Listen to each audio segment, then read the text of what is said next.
show multi-axis turning. This is the first. This is an easy thing for people to do. You know, it's an easy.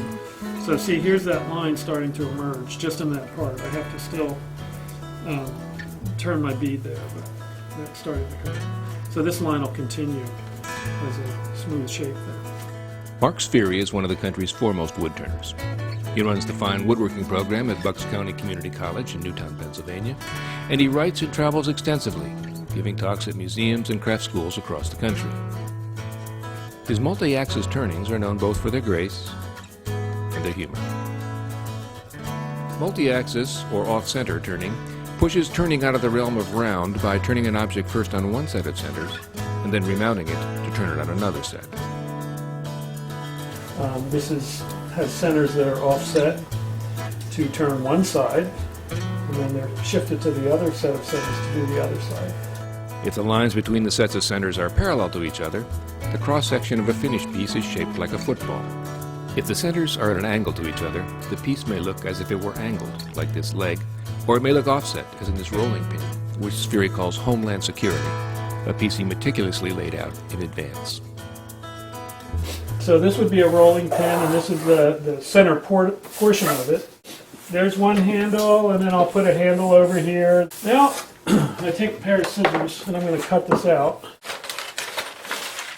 I'm going to take it and cut it into pieces. I'll cut the handles off. I'll cut this piece in half. Now I'm going to just reposition these on a page and skew these at an angle to one another. What I would need to do is turn it on two sets of centers.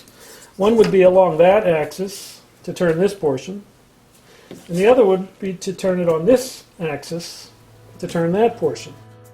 As fluent as Spheri is with paper and pencil, he also sketches out pieces on the lathe.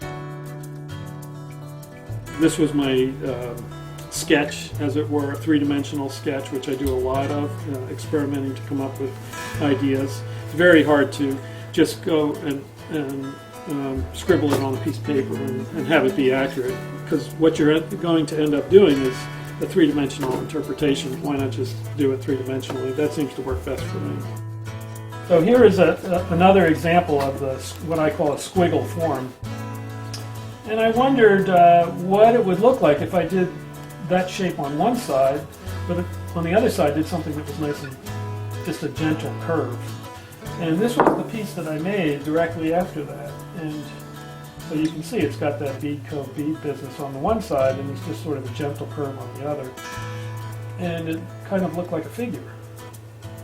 So, and it's symmetrical, okay, because of the way the centers have been placed on there. This piece, called Glancing Figure, is part of the permanent collection at the Smithsonian's Renwick Gallery, as is this piece, which he calls Rejects from the Bat Factory. Humor, he says, is a serious part of work. Sure, he says, it's funny when he gets done, but like his serious work, he's figuring out the engineering, the math, the technique, and the execution.